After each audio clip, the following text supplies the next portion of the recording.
Yes, thank you for joining today's webinar on the Sundarya Lahari. Practice that Sundarya Lahari. Am I saying that right, Dr. Swaminathan?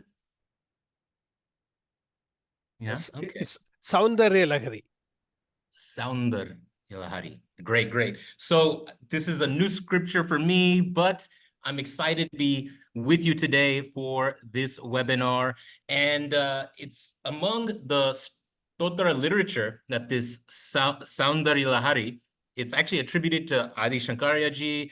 It occupies a special place because it is in the form of a description from head to toe of goddess Tripura Sundari. It is also considered as a mantra, shastra, and together with a suitable yantra altar, it constitutes a wholesome saktam mode of worship. So besides their exposition of profound philosophical ideas of the creator and creation, the 100 verses are known for their poetic excellence and sophisticated expressions. So in this webinar, we're going to get a glimpse of the grandeur of this stotra in terms of its richness, of its poetic, linguistic, and philosophical content. So thank you, everyone, for joining today's webinar. If you haven't yet, please put in the chat where you are zooming in from.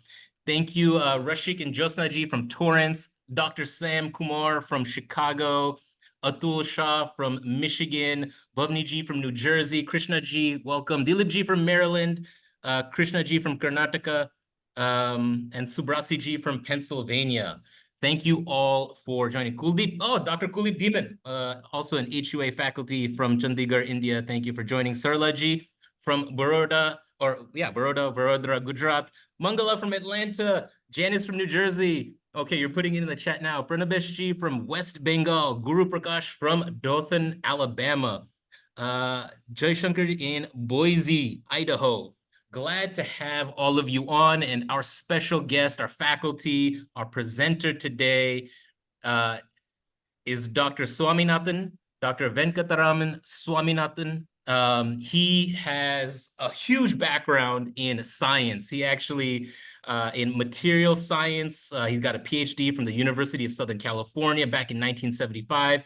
He worked at Bell Laboratories for 21 years in many aspects of fiber optic communication systems, partly the reason maybe why we are able to do this, a part of that history.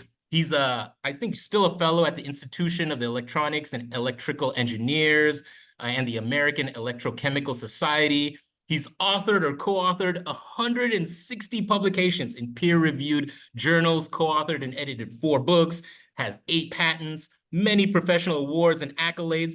After retirement, he's worked with Penn State University in the Department of Physics, at Rice University in Material Science and Nanoengineering, but we are glad to have him at Hindu University of America because it is his association and as a student of Pujya Swami Dayananda Saraswati that I think over 30 years you spent time with him. You did so much work with him. The what is it? The 365 quotes that you collected from Pujya Swamiji and then published them as Day After Day with Swami Dayananda Saraswati. What a wonderful book that is. I've only had a chance to look through it, but in addition to that, he's edited 2 booklets, Satyam and Mithya, and What You Love is the Pleased Self, also based on Pujya Swamiji's talks.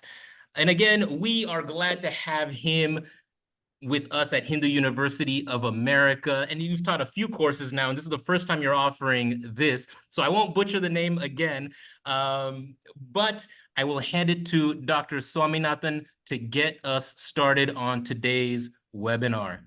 Dr. Swaminathan, let me hand it to you. Okay. Thank you for being here. Okay, namaste to all of you.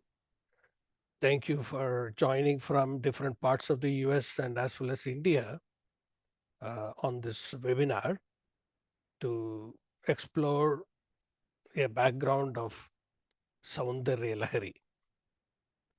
So I have a head cold and some sinus infection, so I will try to speak slowly and as clearly as possible, but hopefully you will hear it without a disturbance. So I ask your forbearance at the very beginning itself to, to bear with this inconvenience a little bit.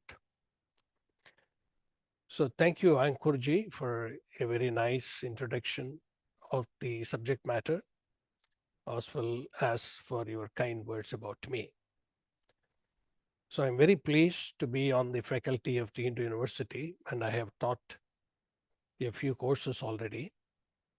So this will be a new course offered for the first time, a little different from courses that I have taught, which are purely based on the Advaita as the Vedic doctrine or the Upanishadic doctrine. So this is a bit of a different flavor. So what I plan to do is to give you the background of this particular stotram, Soundaryalaharii, as it is called, and also the framework with which Shankara composes this, what is the thinking of his behind this composition. You know, in any composition, any literature, you have to look at the vivakshartha. What is the author of the book or the poetry or whatever, what does that author wants to convey? So that is the vivakshartha of the kavihi, in this case Shankara. So we have to look at that background so that we can place this literature in the overall context of the Vedic vision, the Sanatana Dharmic vision, what we say Hinduism, etc. So with this, I have a few slides I will share with you. Then we can, hopefully I will speak for about 40 minutes or 45 minutes. Then you can have any questions that you may want to ask at the end. And if there is anything that is not clear on a particular slide that I'm speaking from, then you can interrupt me as well. So that will be fine.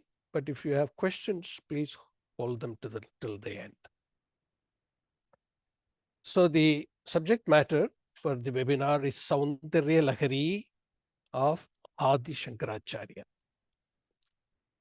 Although there are opinions who the authorship of this text is, who the author is, but generally in the orthodox traditions, we consider or deem it as a composition of Adi Shankaracharya. So we will look at it that way, and then from that the background of the text will be very clear. So I will utter a few Shanti mantras that normally I do before I begin any class. So just I will do that before starting the subject.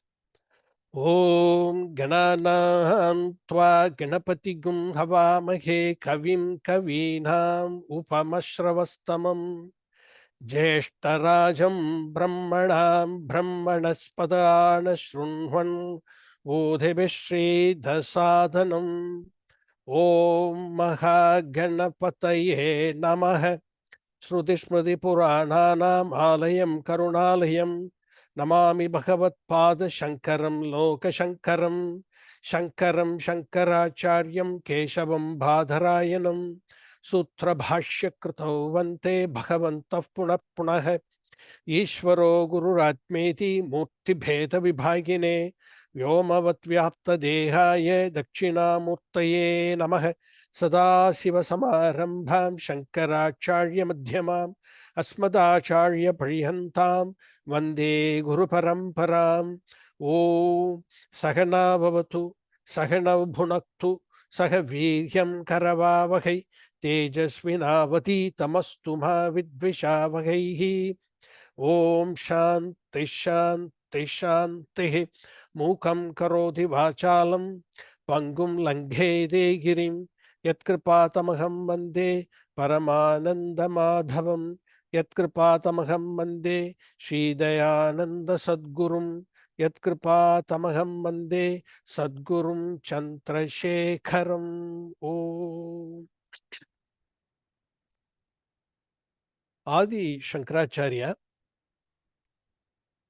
among the many things that he is known for, there is one epithet that we attribute to him. That epithet is Shanmata Stapakacharya, the one who has established 6 forms of worship. In fact, the forms of worship, 5 of them, were already prevalent in his times, perhaps from the long Vedic times.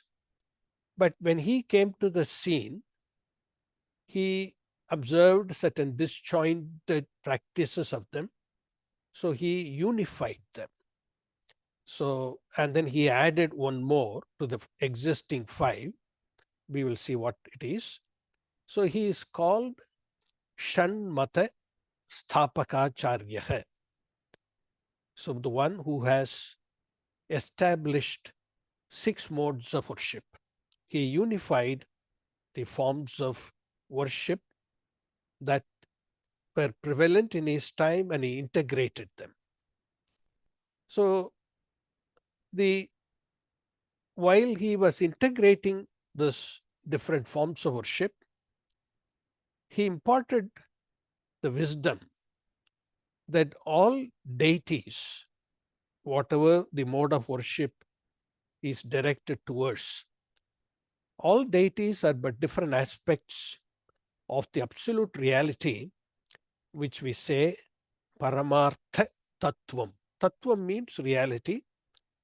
The word Paramartha stands for as absolute, that which is the absolute non-negotiable reality.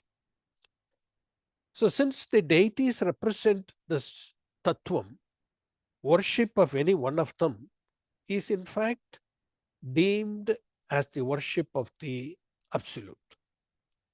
So this is the wisdom that he imparted to the people, while at the same time integrating these forms of worship. So what are the Shanmata, or 6 altars of worship? Any worship requires an altar.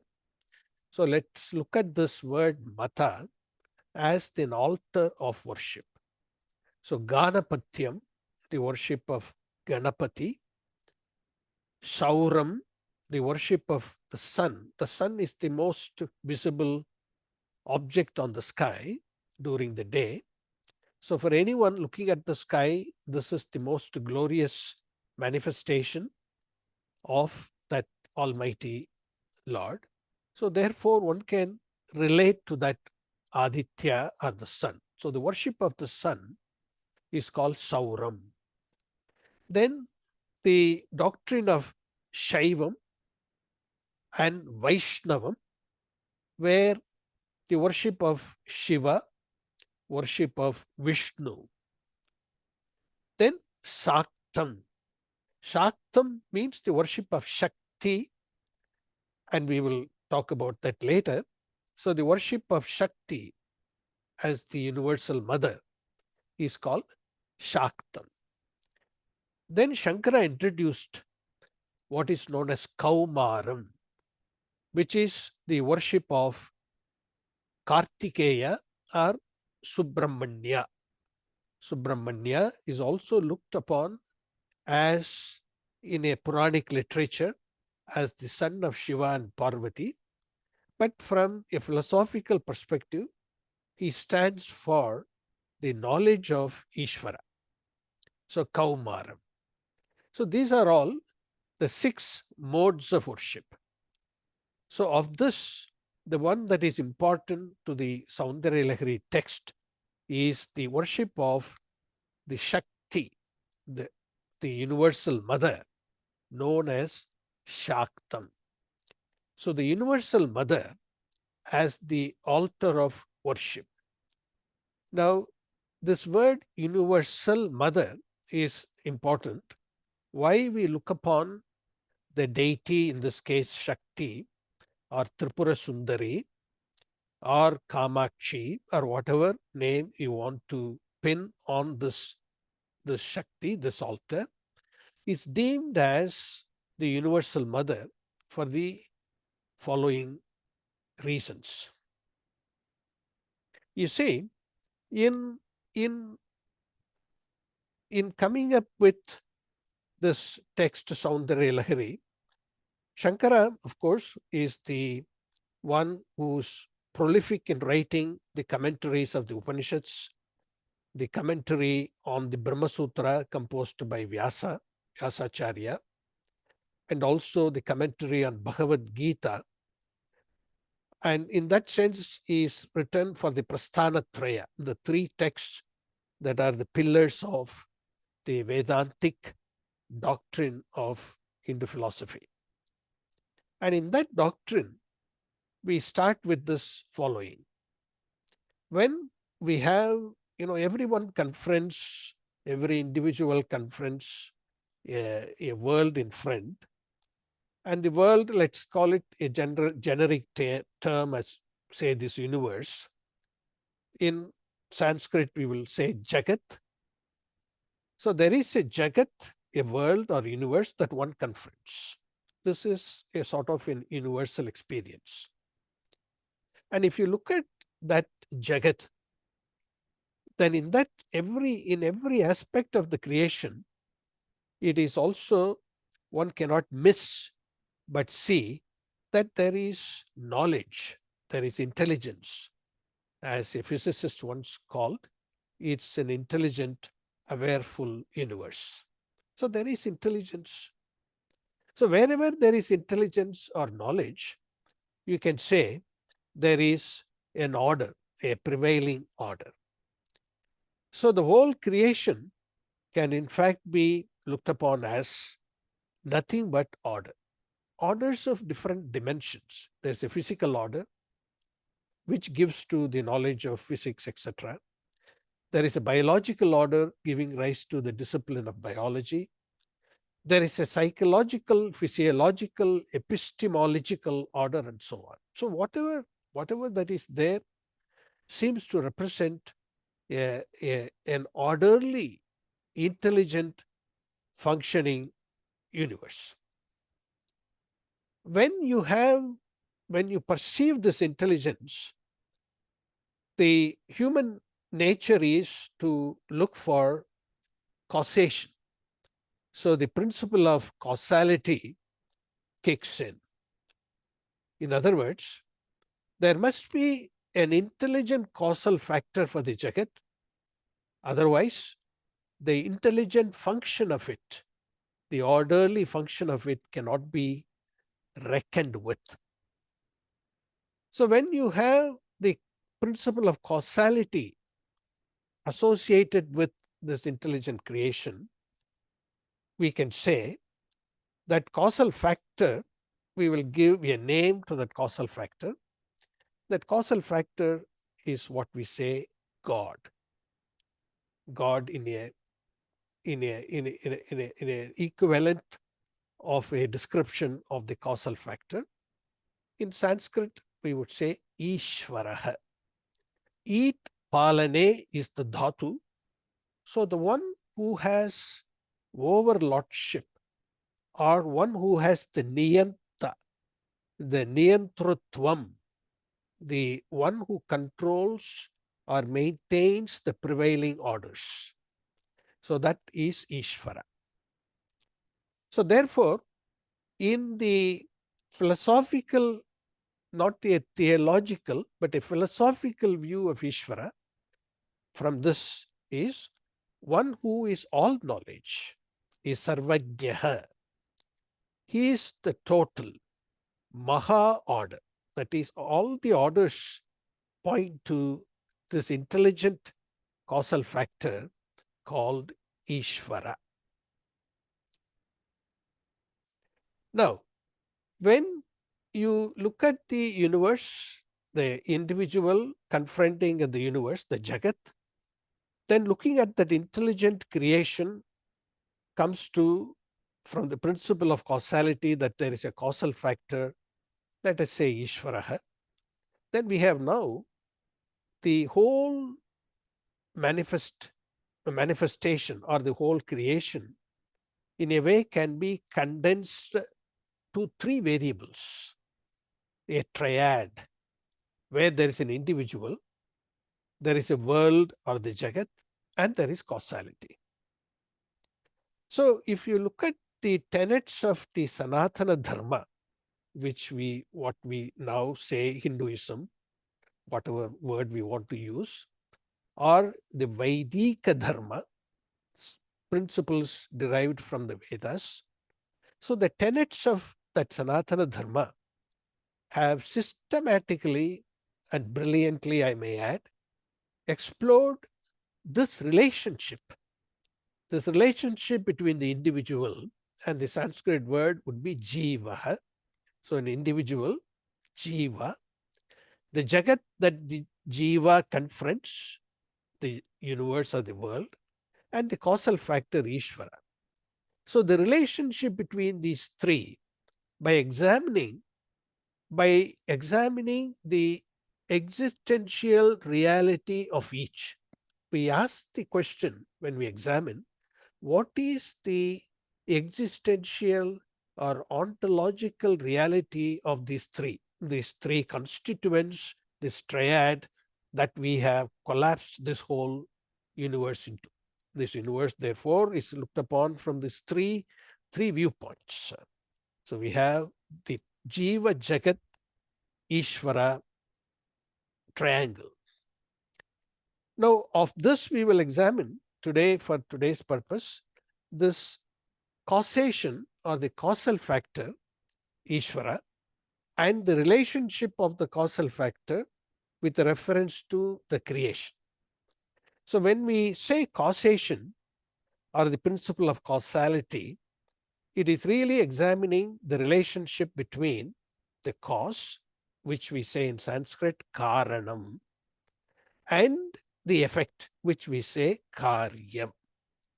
So causation is nothing but the sambandha or the relationship between karanam and karya. Now, when we examine this relationship, certain truths emerge from that, certain realities emerge from that. So let us kind of pull that thread a little bit and try to see what it is.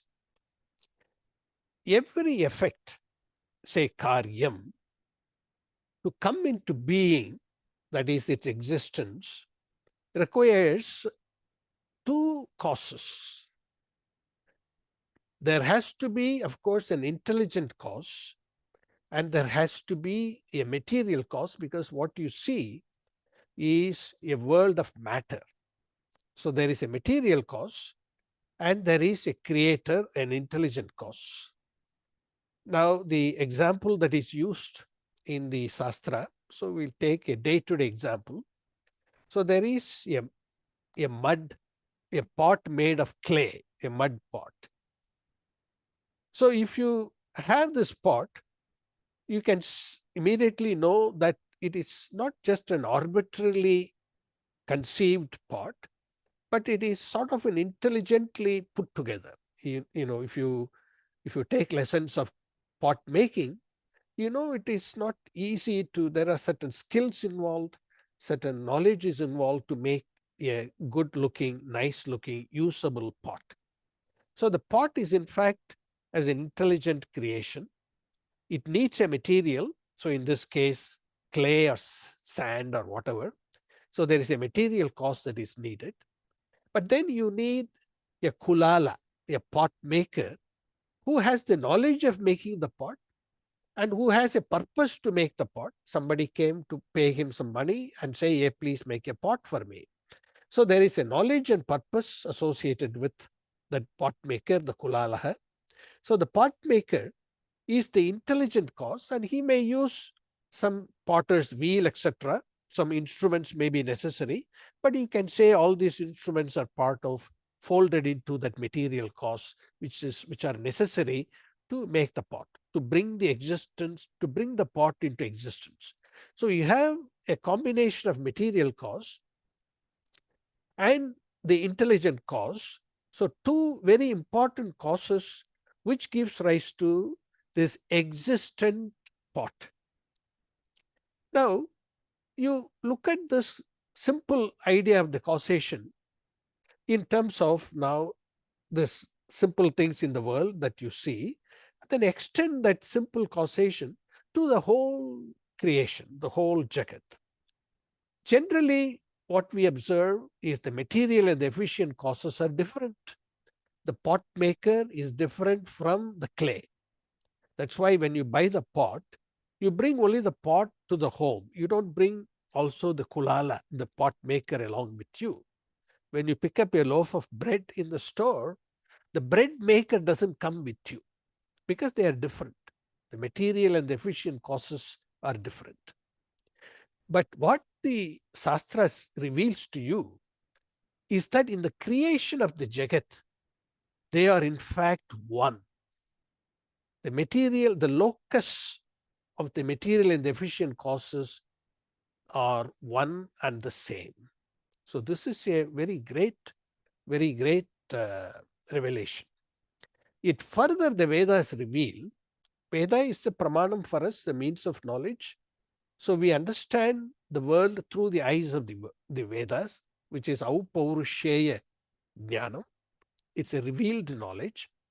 And the Vedas reveal that this locus is ekaha, is a eka karta, one creator, not aneka karta. Like if you build a house, it's an intelligently put house. You live in a house which is intelligently put together and it is usable. There is a purpose. Samhadatvam is the intelligence intelligently putting together, and it is purposeful.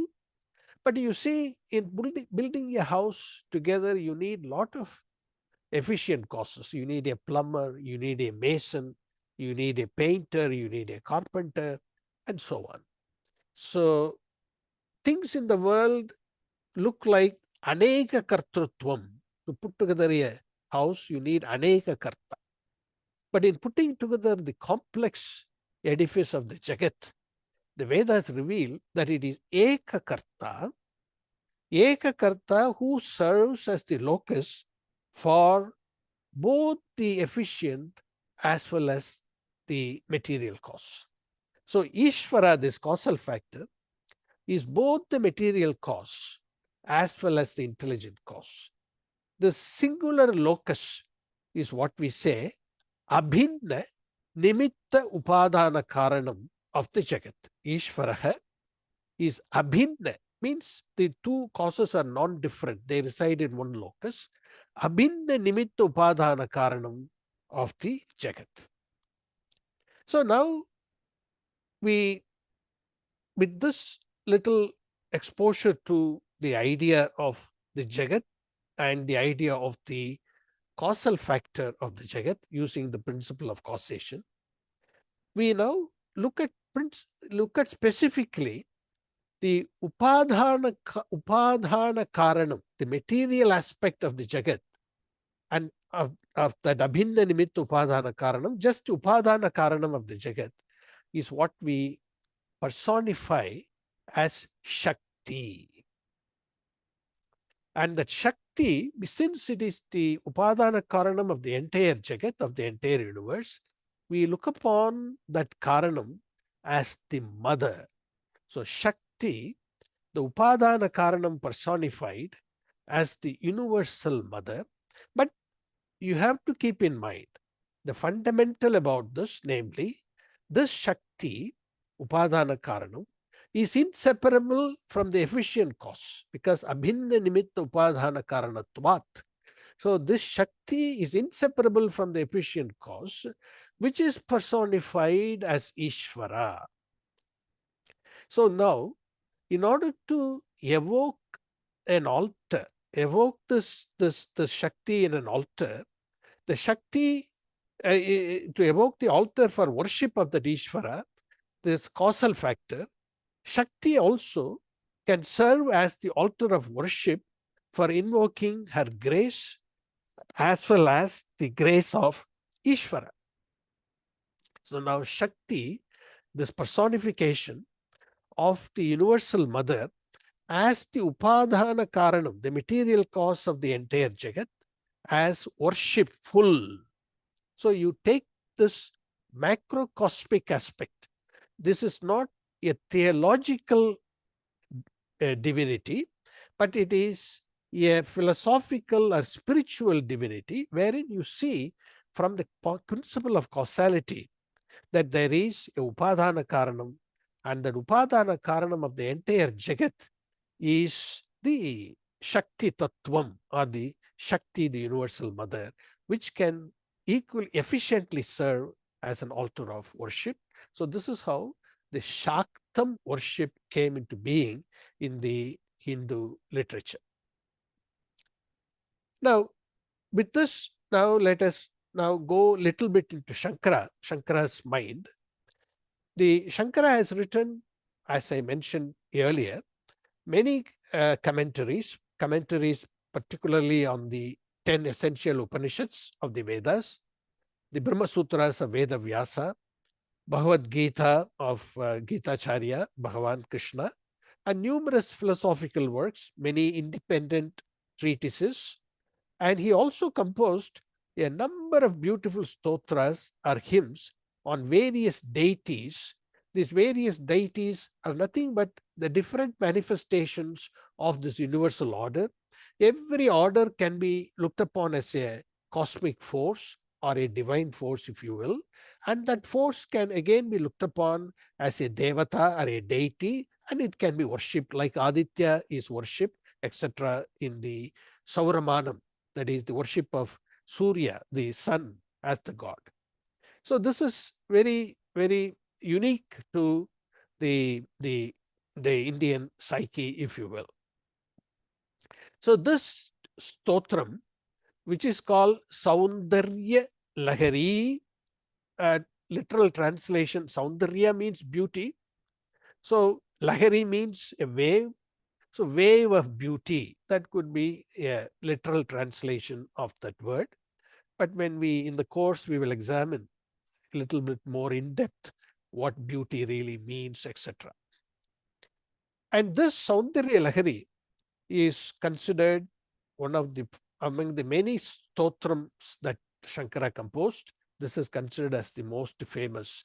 Again, in the orthodox traditions, we look upon this as a composition of Adi Shankara. It is in the form of a description, a varnanam. What we say,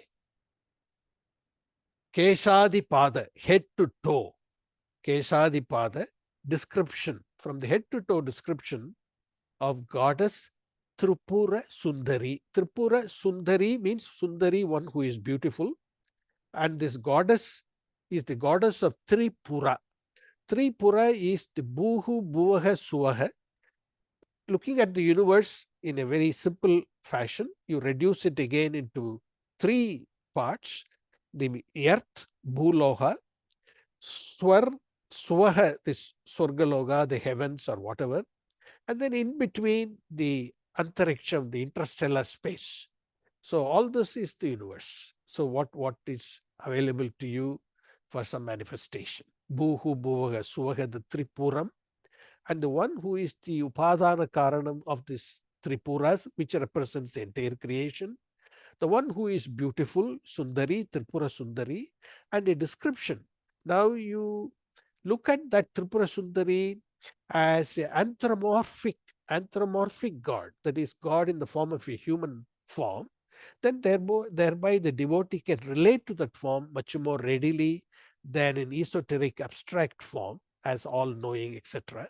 So you reduce that all-knowing to a form that you can relate. The form that is most efficacious for you to relate is a form similar to your form, so a human form. So this is anthropomorphic God.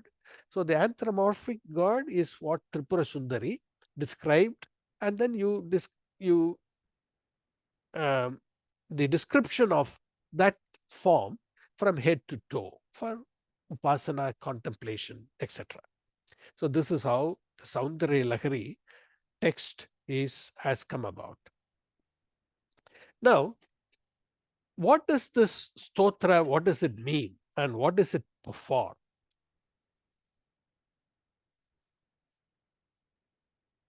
The worship of at an altar involves three elements. One, we say yantra, a physical entity, if you will, where you can invoke the deity that you want to invoke. Yantra. Like in the Sri Vidya Upasana, there is an yantram, this intersecting triangles. We will see the Sri Vidya relationship, Saundarya Lahari to Sri Vidya in the course that we will be teaching. So there we will examine it more in detail. But yantra, an altar, a physical altar. Mantra, you need certain description of that altar, or the deity that represented by that altar. So that is called mantra. Then tantra. Tantra is how to perform this particular worship. This is called tantra, a prayoga, a method of worship. So yantra, mantra, and tantra are the three elements of worship.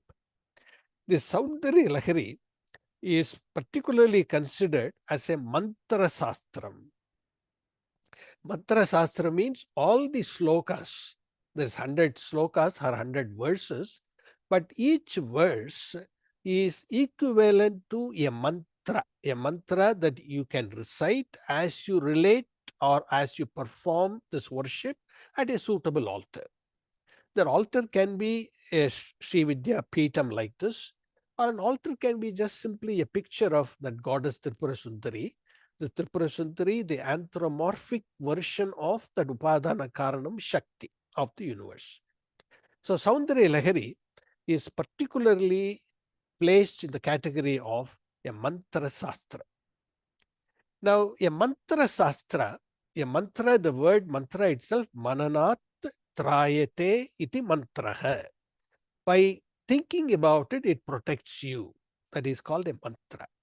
So in that mental visualization, and the visualization and then meditating upon that mental visualized form or whatever is what is known as upasana.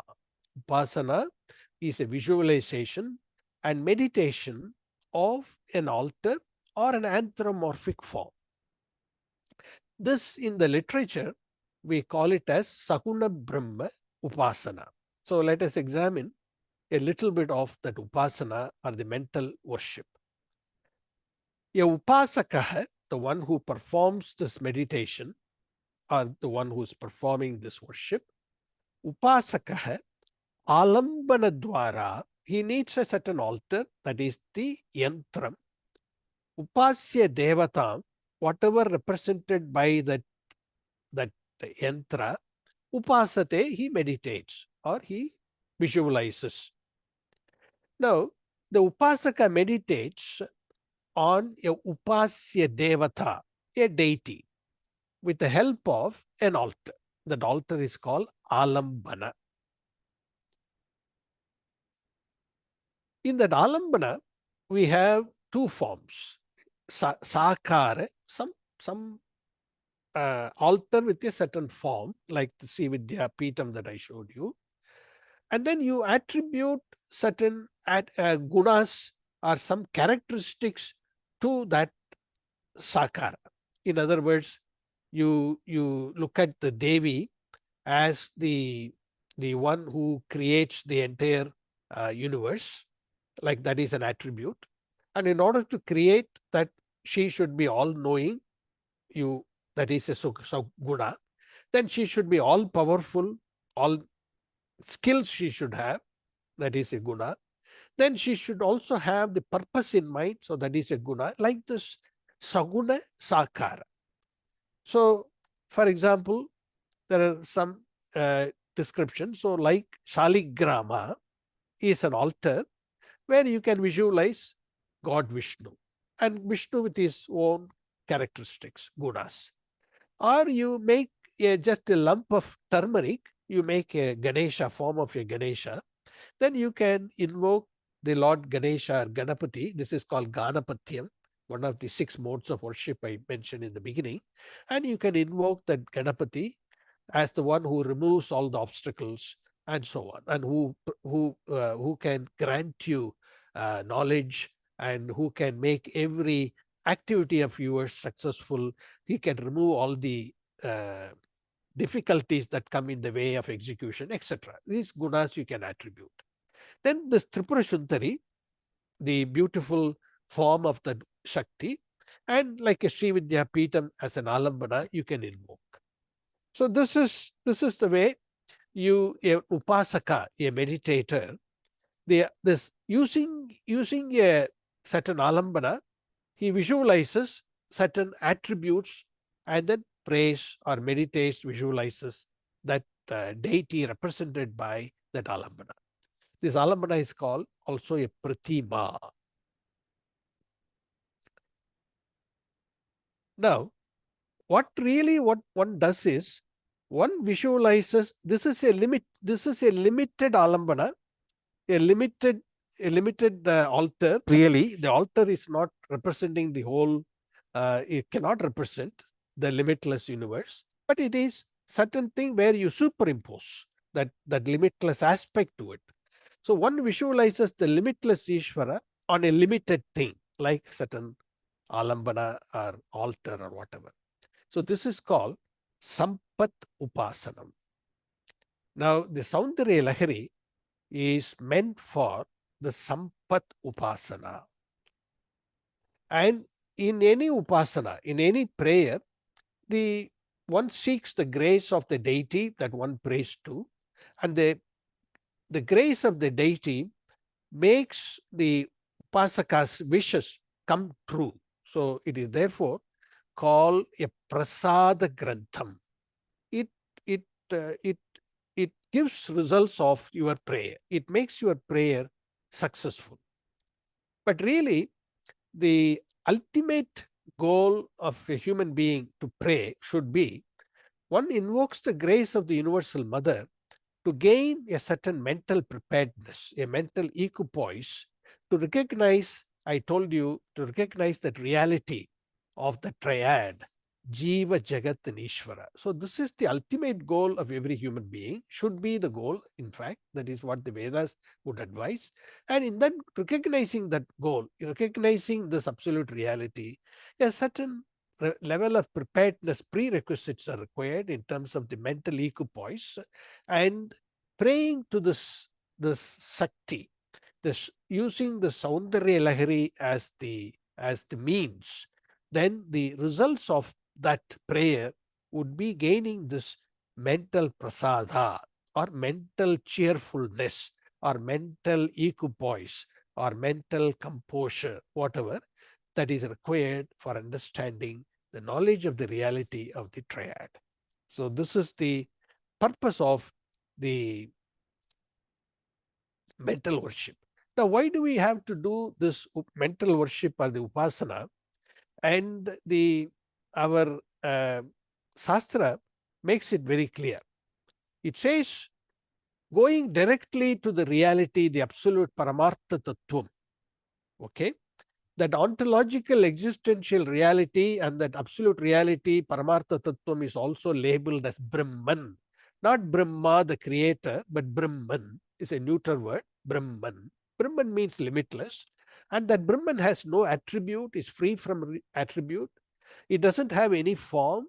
It doesn't undergo any change. It is transcends time and space, and it is limitless, whole, impartite whole, and that is not something that you can meditate upon, because meditation requires an object of meditation a meditator can focus on. But something which is formless, which is attributeless, cannot be the object of, cannot be a dheya, an object of meditation. But this is where one need to be to align oneself with that absolute reality. So the Shastra prescribes, hey, this is too hard, but start from something simple. Try, first of all, learn the ability to get your mind focused. So meditate on something with a form, with some attributes, Sakara and Saguna Sakara. We have many Ishta Devatas, deities that you can choose, Vishnu, Shiva, Devi, whatever. Then you slowly migrate to the attributes of the Upadana Karanam, Sarvagyatvam, all knowing, Sarva Shaktimatvam, all powerful, Sarva Vyapakatvam, all pervading, etc. Gain the suitable mental preparedness, the prerequisites, achieve that prerequisite, then through a Guru's Upadesha, a qualified teacher's teaching of the Vedas to you, of the Shastra to you, you gain this knowledge of this reality and you abide in that reality. So this is the ultimate goal. But this goal is too hard to reach for many. So you go gradually from the left to the right. And so for that purpose, all these upasanas, all these forms, all these altars are very important. So just quickly about Soundaryalahari, it consists of two parts. The first part of 41 verses is known as Anandalahari. The second part, 59 verses, is known as really Saundarya Lahari, but the whole hymn is generally known by the later name as Saundarya Lahari. So Saundarya Lahari of 100 verses split as 41 and 59 as two sections. They go by different names individually, but the overall text is called Saundarya Lahari. So this is the 100 verses, how they are divided or distributed.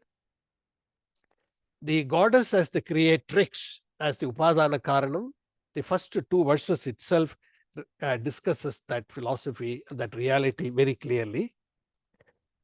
Then meditation on the Devi, that is the goddess Tripura Sundari, there are a few verses. Description of the Sri Chakra, which is that Sri Vidya Peetam that I showed you as an altar. Then some description of the beauty, Saundarya Varnanam. What is the benefits of doing this upasana or this prayer? What is the ultimate greatness of this stotram, Sotra Mahima? Then meditation of the Shakti and the Ishvara, Shakti and Shiva, Shiva Shakti unified, that is the Abhinna Nimitta Upadana Karana meditation. Evolution of the world, how the creation comes about. In our Vedantic or Vedic model, how the evolution of the world comes about, not the Darwinian model, but it's a Vedic model. Meditation of the goddess in the 6 chakras in one body, in the body of the human. There are 6 places where one can meditate upon. So these 6 chakras. Description of the physical form and beauty of the Devi is the 42 to 98 Saundarya Lahari portion.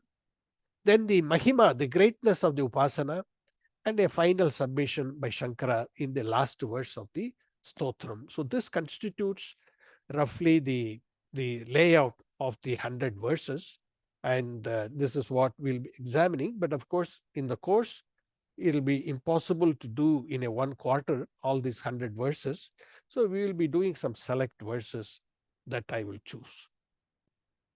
So the objectives of the course are the following. So first of all, first and foremost, you have to see the grandeur of these verses in terms of the poetry, because it is a kavyam also, it's not just a stotram, and composed in very exquisite Sanskrit, which is Shankara's forte, so linguistic, but then not losing sight of the spiritual or the philosophical content. So besides, so we will see those in the verses that I select, we will see all of that. Then we will also, as we unfold the overall meaning and significance of the verses, I will put more emphasis, because the background I have in training from Swami Dayananda, etc., the philosophical purport and connections to the Upanishadic doctrines will be explored. So it will not be just simply a description. I will chant the verses that I select, and you will have an opportunity, depending upon how it works. You can chant along or chant privately, whatever. So you will know how to chant these verses. Not any music or anything, simple chanting of the meter. Then I will make a connection to some of you may be exposed to Sri Vidya Upasana. So I will make that connection to Sri Vidya Upasana as well. Sri Vidya is Advaita Vidya, is how the Sri Vidya is looked upon in the literature. There are many, many books. I have mentioned a few here. Swami Tapasyananda of the Ramakrishna Mission, he has translated it in English, and this is available in Amazon, and also a Kindle version of it is available. In the internet archive, you have Soundaryalaharii with multiple Sanskrit commentaries and some brief English translation. This is the only text. This is the only text of the entire gamut of literature which has attracted 36 plus 36 definitely known, but maybe close to 40, 36 Sanskrit commentaries written on this text. So you can imagine the importance the traditions gave to this literature. So this book available through the archive, a PDF version you can get, and this has multiple Sanskrit commentaries and English translation. So I will be relaying for my teaching mostly this source, where I will take some select commentaries, not all the Sanskrit commentaries, and then I will provide enough notes in my slides in the class so you will understand and appreciate what each word means, what is the derivation of the word, how that word conveys, etc. And Kanji Paramacharya has given an extensive discourse in Tamil on Soundaryalaharii, and this is for people who can read Tamil. It is the volume 6 of that series, The Divine Voice, Daivathin Kural.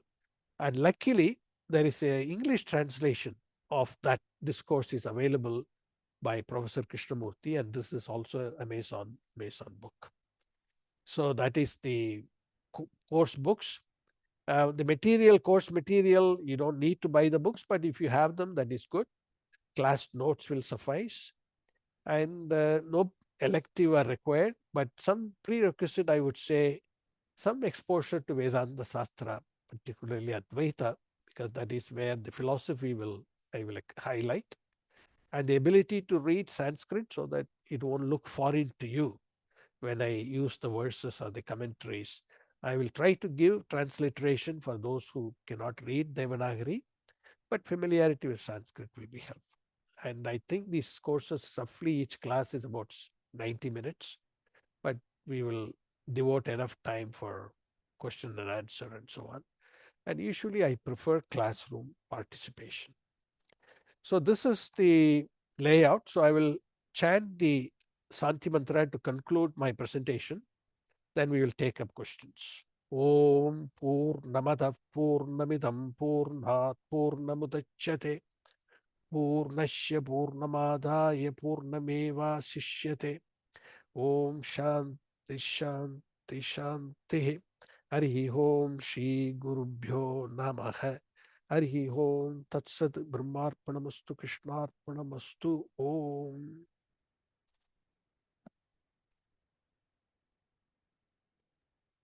Wonderful. I learned so much in these webinars. It's amazing. And thank you for sharing so much, Dr. Swaminathan. You already answered Josh Ngojo's question on how much Sanskrit do we have to know.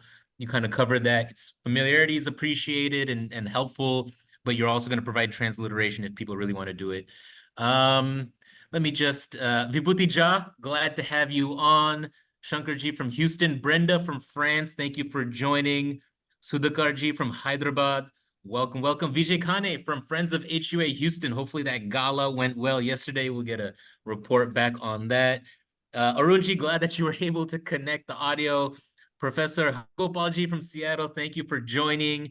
And if I missed anybody else, please put in the chat where you are zooming in from, and we'll start taking questions. I had that poll up. Hopefully you filled it out. Let us know. Yeah, I can end it and I can share it so you can see.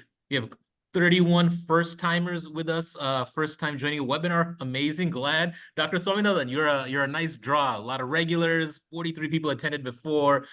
12 of you are enrolled in a program. Wonderful. We're up to like 350 people enrolled in programs at HUA. 21 people have taken a course before.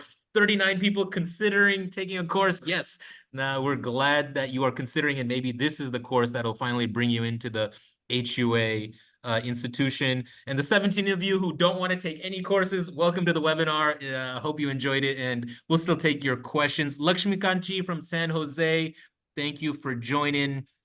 Rajesh G from Seattle, Sandhya G from Dana Point, here again. Yes, yes. All right, do we have questions? Please put them in the Q&A box, not in the chat. It's easier that way for me to just keep track of them.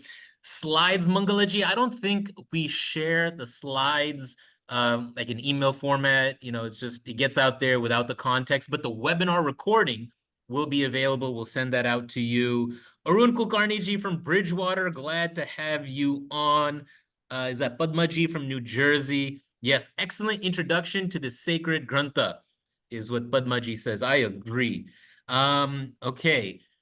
Aditya ji is asking, can the Soundarya Lahari be chanted daily without diksha or initiation?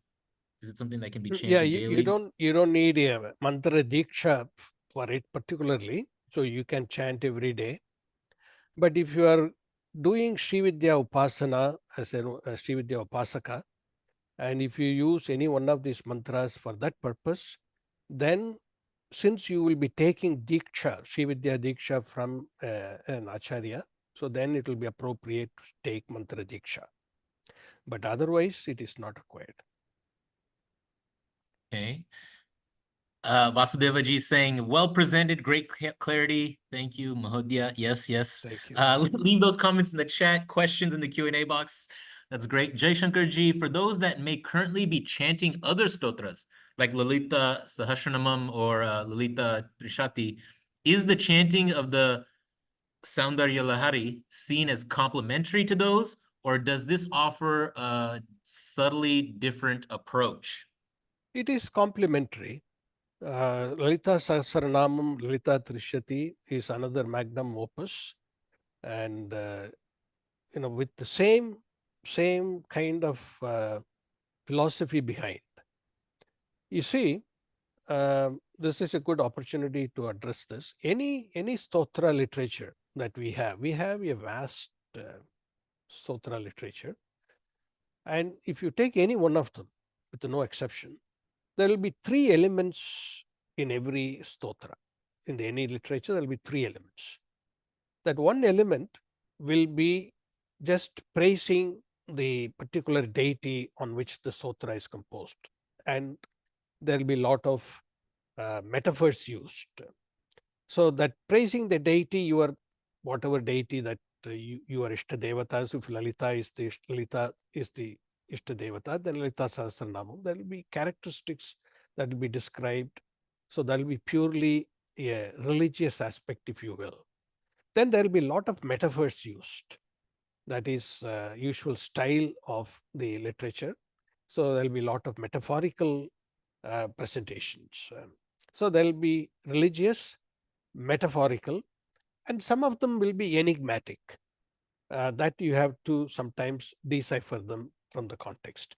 But the most important element of in all this is there's a philosophy. So there will be both metaphorical, enigmatic, and religious, plus a fourth element is called the metaphysics or the philosophical purport of everything, aligned with the Vedic vision. So when we take any stotra, Lalita Sahasranam, Soundaryalaharii, Lalita Trishati, Shivananda Lahari, if you go to the Ishvara side, whatever Bhavani Ashtakam, Shatpadi Stotram, you just name it, Vishnu Sahasranamam, you take anything, or even Rudram for that matter, anything, Purusha Suktam, whatever. You have to keep in mind while you are chanting or reciting or whatever, this philosophy has to be in mind. So you have to know the meaning, because the philosophy is the Vivakshartham. That is the purport of all these mantras and stotras. So we have to look for them and grasp that meaning, and then chant with that idea. So that's just a observation. Great. Lakshmikanji is asking in the chat box, but a very good question. Cost of course, when and how many weeks? So I dropped it in the chat.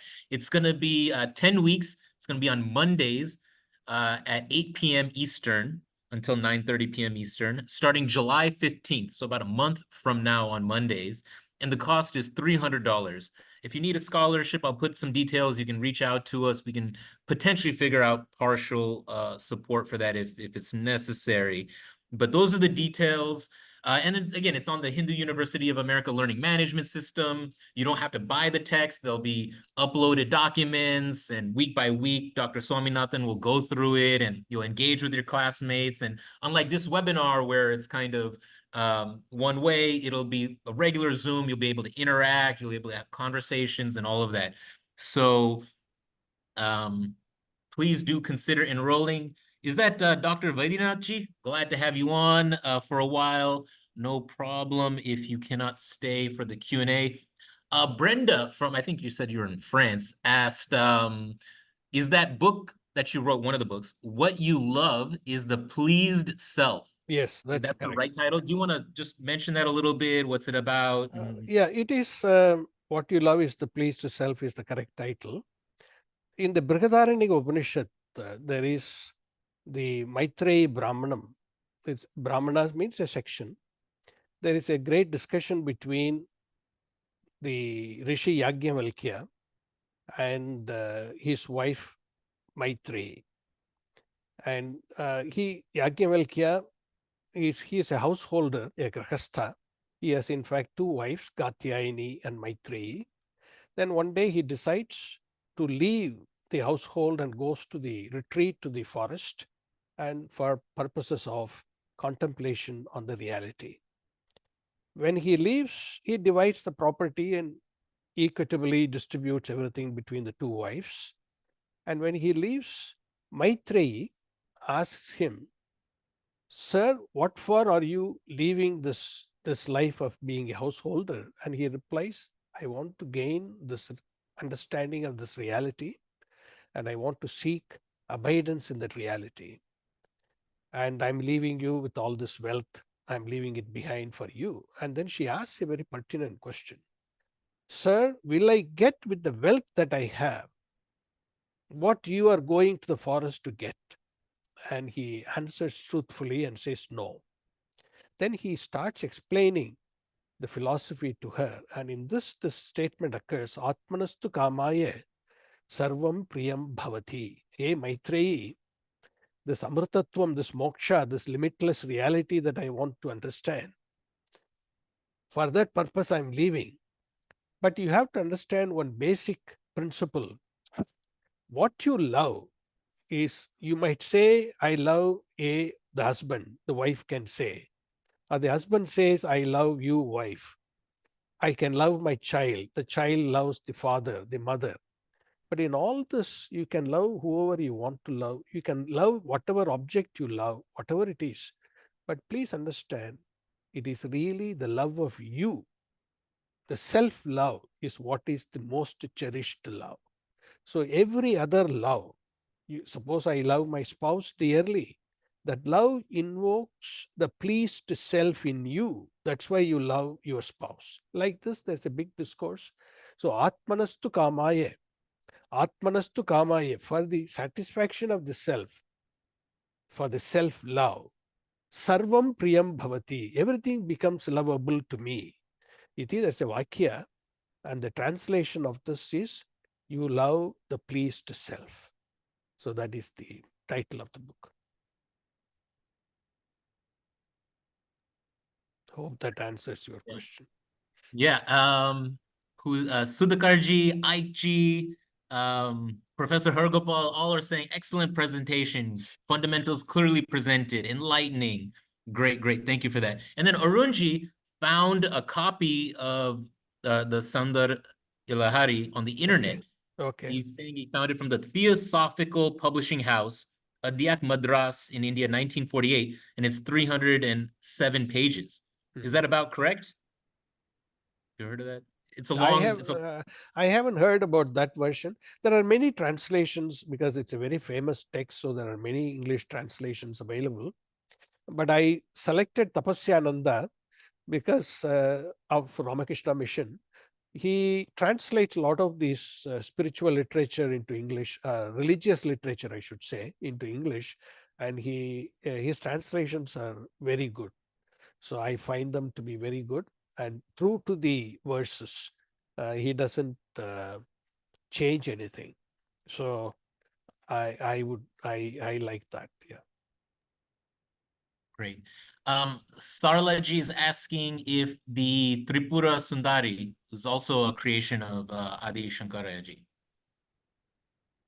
Say it again. Say that question again. Is or was the Tripura Sundari Ah, created or written, composed by Adi Shankaracharya? there is a Tripura Sundari Ashtakam. Yes, that is again we attribute to Adi Shankara. Yes. All right. Arunji dropped some more details of the version he found in the chat. Yeah, Brenda G, glad to be able to answer your question. Krishna G is asking, I don't know if this, maybe you'll have your own interpretation on this. Which god or goddess name chakra is most powerful? And what are the applications of mantra 11 in Soundarya Lahari? The wave of beauty, I'm not sure what that means. Or there's a specific mantra 11 is on the sound of beauty. What is the application of that?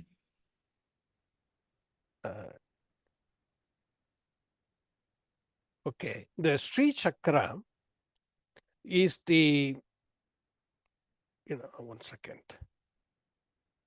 The Sri Chakra is that thing that I showed you, the altar of the intersecting triangles, the altar of the Sri Vidya Upasakas, that is called Sri Chakra. Okay, Sri represents that which is auspicious. Chakra is, there's a, that altar has circles enclosing intersecting triangles. There are 5 upward pointing and 4 downward pointing triangles. It's a very complicated structure, a meaningful structure, but it needs to be explained. So that verse 11 explains that altar, Sri Chakra. Does that answer your question? Yeah, if you need further clarification, you can ask again. Let me go through this next. Sandeep Ji is asking, he doesn't have a strong grounding in Advaita Shastra. Is that going to be hard for him to take the course? No, I don't think so. I explain every class will be independent, more or less. So I explain everything that I will be using. So with that explanation, you will be able to follow the lectures. Then, of course, you can do further studies and whatever. You might kindle some interest in you to know more, but it will be self-contained. So you don't have to know the Advaita Shastra. That will come part of the lecture. Jay Shankar Ji is asking for the availability of that book. I typed in, I put in the chat and answered your question. What you love is the please self. Can you find it? It is available in the Arshavidya bookstore in Saylorsburg, Pennsylvania. Arshavidya Kurukulam in Saylorsburg, Pennsylvania has a bookstore associated with it. It may be on the website. It is on the website also. So you can order through the website. This book is available. Yeah. Okay, Sarlaji has some clarification. Mm. Did Tripura Sundari already exist in the pantheon of deities before Adi Shankaracharya introduced that form of Shakti? There are many forms of Shakti. Durga is one. Tripura Sundari is one. Kamakshi is one. Annapurna is one. Like this, there are many forms. So the Tripura Sundari form was there. So Shankara is using the existing method of worship of the Shakti. The Shaktam was already there even Shankara's time. So he didn't come up with any new form.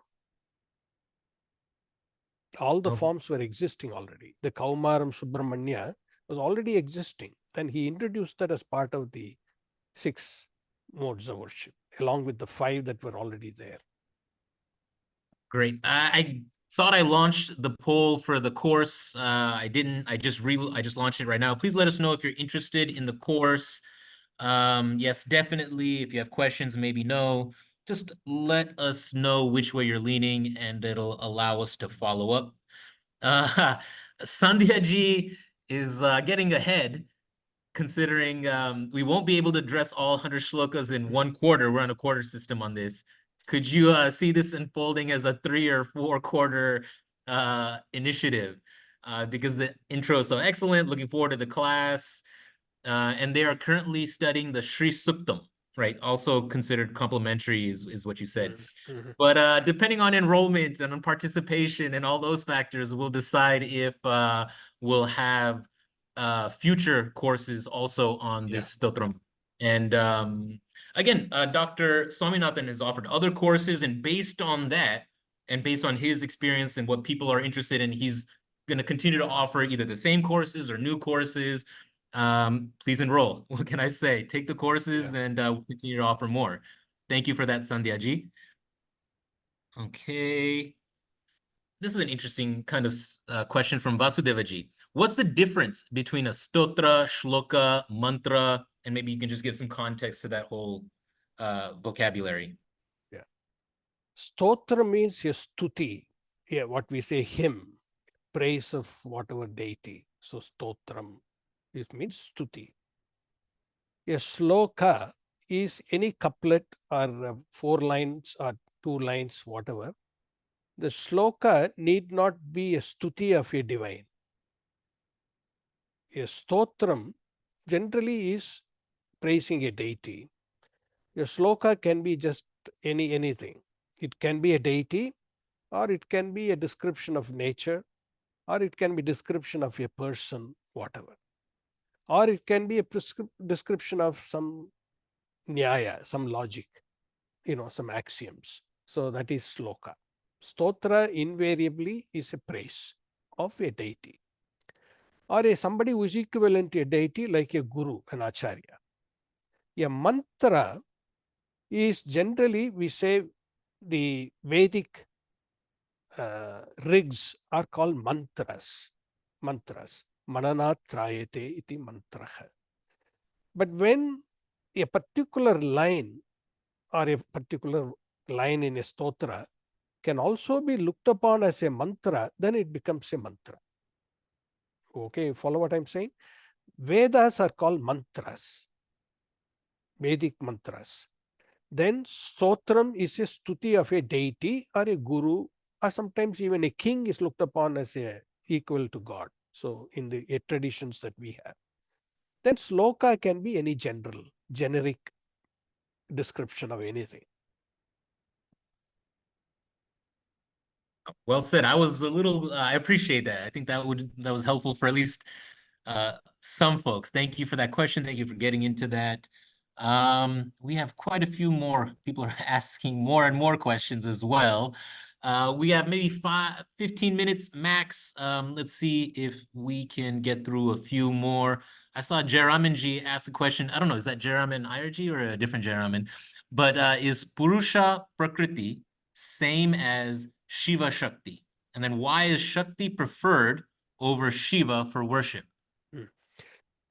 No, okay, very good. Prakriti and Purusha is the terms used by the Sankhyas. Sankhya philosophy, Shad Darshanam, you may have heard, Sankhyas. Sankhya philosophy uses those terms Prakriti and Purusha. Prakriti is the source of the creation for them. Matter is the source of the creation in their model. It's also called Pradhanam. Then Purusha. Purushas are many, Prakriti is one. So that is the literature, that is the lingo they use that. So it's not exactly a map to the Shiva and Shakti. It's not in that connotation, because Shiva and Shakti is one locus which has both. So it's inseparable. And the Shakti is, the existence of the Shakti is on the Shiva, on the Ishvara, because Ishvara is the absolute reality that is not negotiable. Then Shakti is imputed as the Upadana Karanam, then Ishvara is the Nimitta Karanam, all that explained. There is no separation of Shiva and Shakti. Shaktam is a method of worship. Shaivam is a method of worship of Shiva. Shaktam is a method of worship of Shakti. So See, this is the one beauty of the Sanatana Dharma. It's democracy.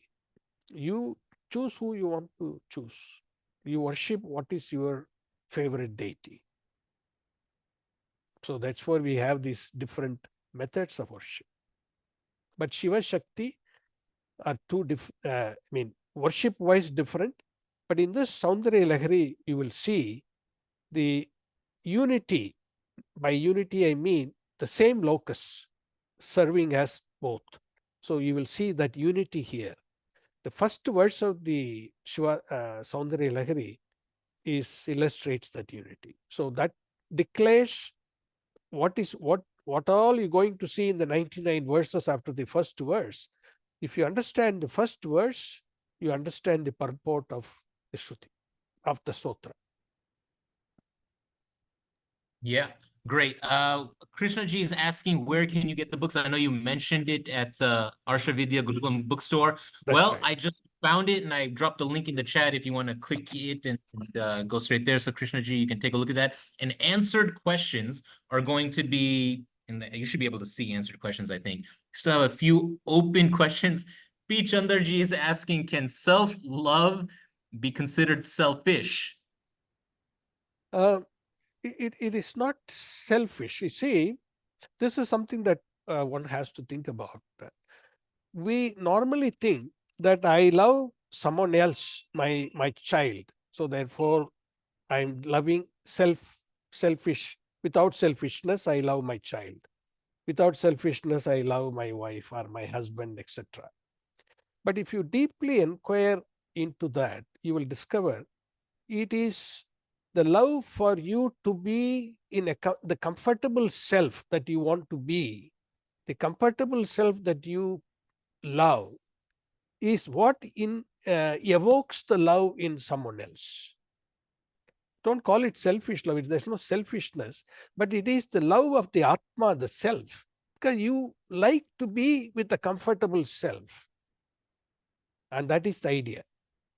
It's not out of selfishness. This is a reality. See, here we are discussing reality. This is the reality about the self. The self is always pleased, and that's what you like it. And whatever evokes that love, then you love that thing. So that's the idea. Anyway, hopefully, if you look at that book, that might help you. What was the name of the the author of the translation you like? ET is asking for their name. Tapasyananda, Swami Tapasyananda. Tapasyananda. That is one of the books I said in the slide. Tapasyananda is a monk of the Ramakrishna mission, and he has translated a lot of the religious literature. He has translated Narayaniyam like that. And his translations are very, what should I say? They keep the fidelity to the original. Great. So I found a little snippet on him and put it in the chat or answered it in your question. So that should be there. Lakshmikanji, yes, the classes are recorded. And if you miss one, you will be able to catch up. But attendance is part of our grading curriculum. We want synchronous learning so that you can engage and have that conversation. So if you miss a class, yes, the recording will be available. But we encourage attendance. Jeremy is asking if this presentation will be made available sometime. Yes, it will be. The recording will be sent to everyone who registers or registered for the webinar. You'll get that email in 2 to 3 days, depending on the timing. It is not public, though. We don't make our webinars publicly available afterwards, right? The recording. But if you register, you give us your email address, then you can have access to it. So this will be available, but it'd be better if you took the course, right? Than watch the webinar again. But either way, we appreciate you engaging in this initiative and being a part of this. Sandeep Ji is asking, or he's saying he's going to be traveling in July. Will the course be offered in the next quarter again? We don't know yet. We can't make that decision if this course is going to be offered. Unless you're offering another course, Dr. Swaminathan, the next quarter you already decided, then you probably wouldn't be offering this course again. Maybe you just want to talk about some of the other courses you've offered, your thought process, why you're offering them, and Yeah, which ones you're thinking. yeah, the previous courses I have taught is the last one I taught is Adhyasabhashyam of Shankara. Then I have taught Dakshinamurti Stotram. Then I have taught the Dasha Shanti mantras, the invocatory mantras that we recite in a Vedantic class. We looked at other subject matter that we considered teaching sadhana panchakam that has not been taught yet. Teaching other hardcore Advaita classes in a quarter will be very difficult, so they have to be taught over a period of time. So we haven't found a proper formula to do all that. So, but we will see, God willing, we will continue this or do something else next. I haven't, it's very hard to teach all the 100 verses. Somebody suggested 3 or 4 quarters. Each class, I can't go more than 1 verse. That is the level of detail I teach. So in 11 weeks, we will be covering at the most 11 verses. I have taught one Soundaryalaharii, selecting 14 verses from Soundaryalaharii, which I consider is important, which I was taught by another great Mahatma. So we will probably try that in this session. Teach the 100 courses, 100 verses require a lot of leisure on my part, on your part. I don't know whether it is going to be feasible. But we will see how it's all God's hands. So we will see how it unfolds. Well, it is in your hands to enroll in the course. Yeah, So that please is in your hand. take that step. Sarlaji is asking another interesting question. We're running low on time, so just a few more. Sarla's kind of stating Adi Shankaracharya began as Advaita philosopher, but considering his later works, more like the works of Bhakti Marga, because I don't even know if that's correct. If they didn't, and does this show his journey from Jnana Marga to Bhakti Marga? It's a fair question. There is no such demarcation. Unfortunately, we have the demarcation in our system. There's no such thing as Jnana Marga, Bhakti Marga, and all that. Bhakti as a devotion prepares the mind. And so therefore, when somebody teaches you, the mind understands what being taught. So the preparedness of the mind is achieved through devotion. Bhakti is one means to do that. But jnanam ultimately delivers the good, because it is the knowledge of the reality. Knowledge of the reality of who you are cannot be achieved through anything else. Anyway, leaving that aside, Shankara, you are right. He is talked about the most profound knowledge. Then he also prescribed, because for the benefit of the people who have difficulty in grasping this esoteric abstract reality, he has provided a lot of easy ways to come up through evolution, the evolution of how one matures. And there the devotion helps, and that is what bhakti is. And so they composed a lot of stotrams, and that literature also he has contributed. But knowledge ultimately delivers. It is like E is equal to mc squared, and that cannot be obtained through bhakti. But bhakti prepares the person. So that is the difference. But we somehow call it Jnana Marga, Bhakti Marga, as though everything lead to the same end. That is not true. It's a short Okay. answer. Hope you think about it.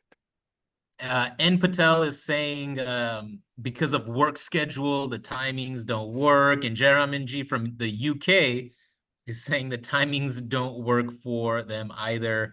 That's the challenge. We have to pick time slots and go with it. Maybe that's one way to think about offering the course in the future at different time slots, so different people could enroll if they're interested. We'll continue to work it out. It's definitely an ongoing challenge, the timings, and we do have a global base. So we're trying to work on it. Sorry for that inconvenience. Maybe we'll be able to work on it in some other ways in the future. We are just about at the end. I'll ask Justin's question. We have a few more. Sorry, Krishna Ji. I kind of asked that already. Didn't get a good but Justin is asking, can we study Vedic topics like religion, philosophy, counting on divine grace without an external guru? What is the role of the guru? How does one get into it? Can you self-study? I just like to say, this is why we have a Hindu University of America. It helps having a guru, having structure, having formal learning processes for many of us. Some people can self-study, but of course, having structure and an organization and a guru and a Dr. Swaminathan is a great example who will lead and teach and engage and answer questions. It's, I think, clearly helpful, but Dr. Swaminathan, if you have some ideas on that. Yeah, you already answered part of it. The guru is very important for the reason the Vedas, we look at Vedas as a pramanam. Pramanam means a means of knowledge.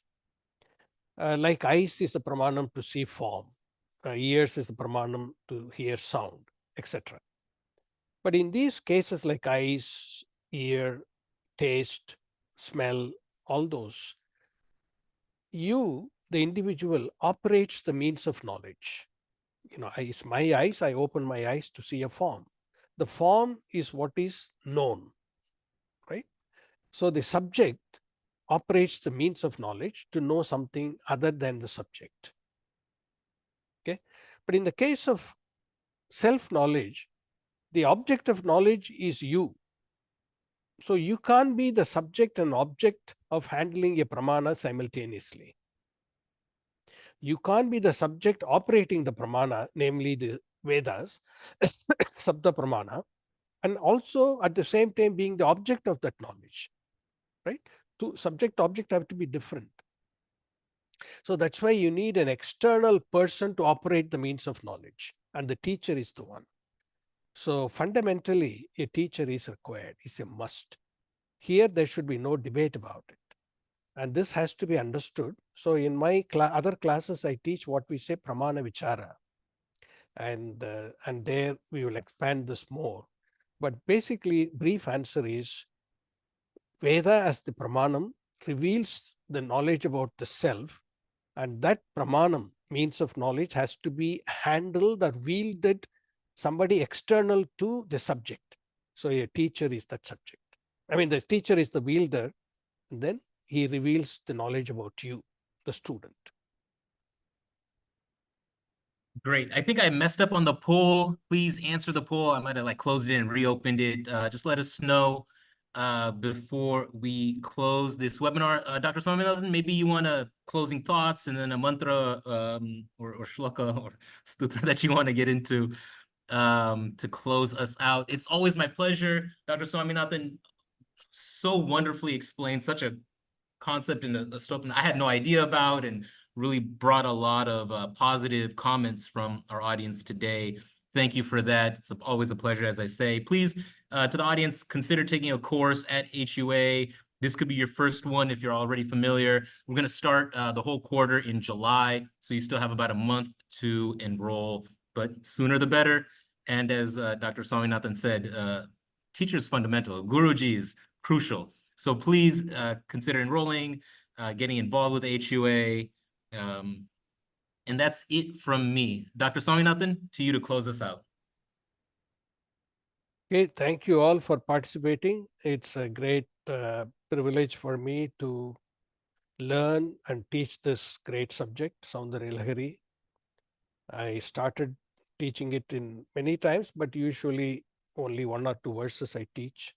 But this may be an opportunity to teach several of them together to people who are interested in learning. And it's a blessing for me to share that knowledge of those magnificent creation by Bhagavan Shankara. So thank you for participating, and bless you all. Loka samasta sukhino bhavantu. Om.